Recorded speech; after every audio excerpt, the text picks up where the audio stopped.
33,658 people.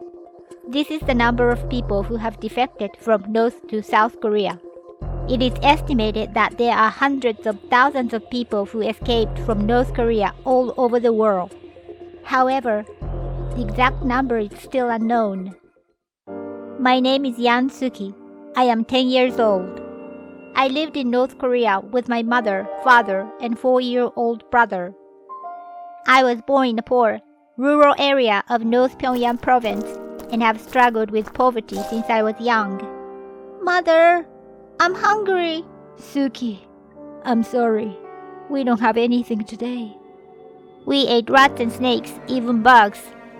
And sometimes, if the soil smelled good enough, we rolled it up and baked it to ward off the hunger pangs. We struggled with poverty every day. In the old days, we got land grants from the government. But under Kim Jong-un's administration, the poverty of the people has only progressed. That kind of severe food shortage had been occurring across the country. We didn't know what we'd eat from day to day. That's how it went back in those days. Father brought up the idea of fleeing North Korea. Oh, Suki, I can't go on living like this. But, Father...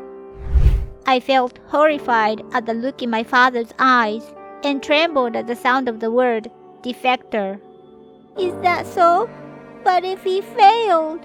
When you live in North Korea, you are told from childhood what happens to defectors. If you are caught trying to defect, you'll be shot on sight. No questions asked. If you survive being shot, you are taken to a concentration camp that is worse than hell. People are so terrified of the camps that they usually choose suicide if they are caught trying to defect. Within those camps, assault and abuse by the guards, as well as public execution, is all too common. It's like hell on earth. If that didn't kill you, then the forced labor, sickness, and hunger probably would. You see so many dead bodies that you stop being affected by them. And you are faced with death if you even asked what they are in for. If you don't resort to eating snakes, lizards, rats, worms, or even human flesh, you will surely starve to death. Female prisoners are sexually assaulted in the name of interrogation. And the guard publicly murder people whenever they feel like it. It's a place where you will die, never knowing the meaning of human rights. You live worse than a dog. But if you commit suicide, your family takes on your sentence. So you can't let yourself die, but instead remain on the brink of death, waiting in hell with the hope of release that may never come. These are the concentration camps that everyone in North Korea knows and fears. If you attempt to escape North Korea, it ends in either a successful life on the outside or suicide before you get sent to the camps if you fail. So, is there really anything to be done but to keep on living like this? But I did understand what my father was getting at. He continued trying to persuade me all night until the sun rose the next day. I understand. Father, let's all flee the country together. We finally decided to defect from North Korea. We defected on March 3rd, 2007. We decided to leave for South Korea. There are many routes out of North Korea. But if you have to walk, it's best to go through China and then make your way through Mongolia, Thailand, Laos. We'll cross through the Gobi Desert into Mongolia. That's the shortest route. We crossed through China into Gobi Desert and chose to pass to Mongolia. It was nighttime in March of 2007. Our family, guided by a human trafficker, crossed the Frigid River and 3 mountains on the Chinese border. There are brokers who try to negotiate with China, but many of them take advantage of North Korean defectors, so this method is very risky. For those who try to settle in China, there are many instances of monetary extortion, rape, and violence from these brokers. If you make a fuss, you may be forced to return. So rather than resist and get sent back to North Korea, you just have to obey. Like most others, We were exploited by our broker. Don't touch Suki! Mother offered herself to be raped in my place. Please stop! Don't hurt anyone! My father was repeatedly assaulted. Both fought desperately to protect me. Until one night, father passed away. We secretly buried him at 3 in the morning. I couldn't even cry. That's how scared we were to be sent back to North Korea. Even after all that suffering, we continued on towards the Chinese border. At last, my mother, brother, and I reached the Inner Mongolia Autonomous Region. This way. We evaded the authorities, and with the help of some missionaries, we were given an opportunity to escape to South Korea via Mongolia.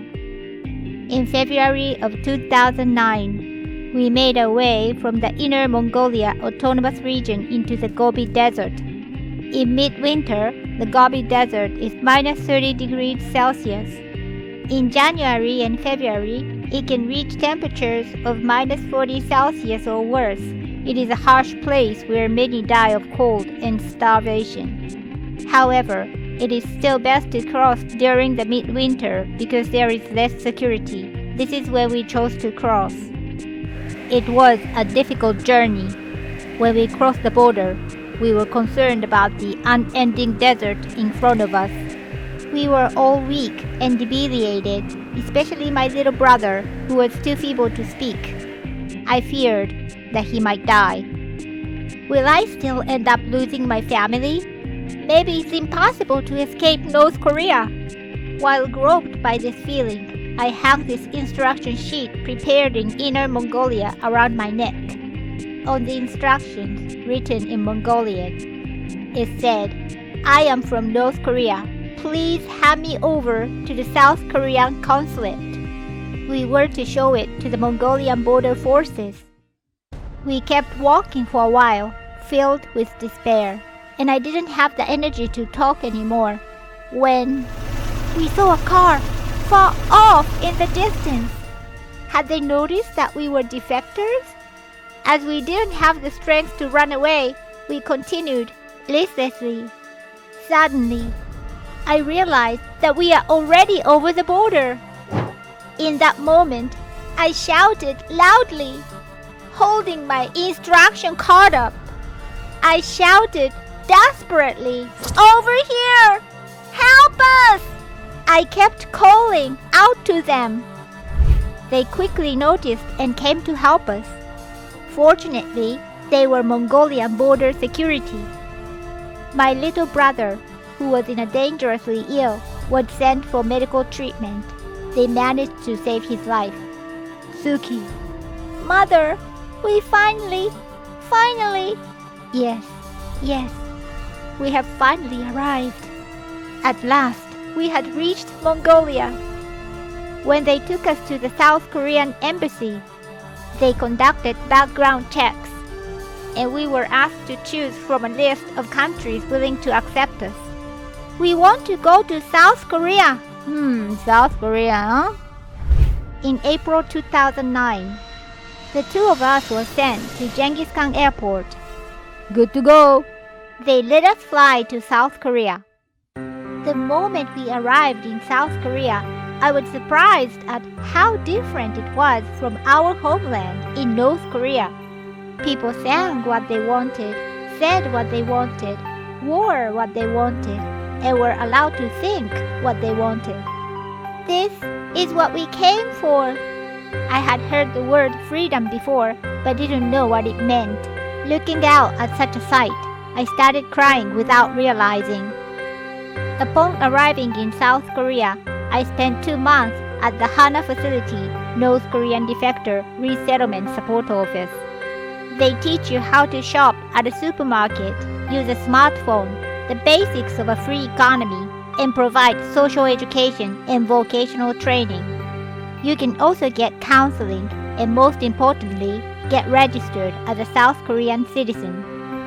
In addition, North Korean defectors are given a 60 million won, $15,000 settlement endowment from the national government. It is provided to North Korean defectors to help them meet their basic needs and provide stability during their initial adjustment to life here. This is the start of a new life.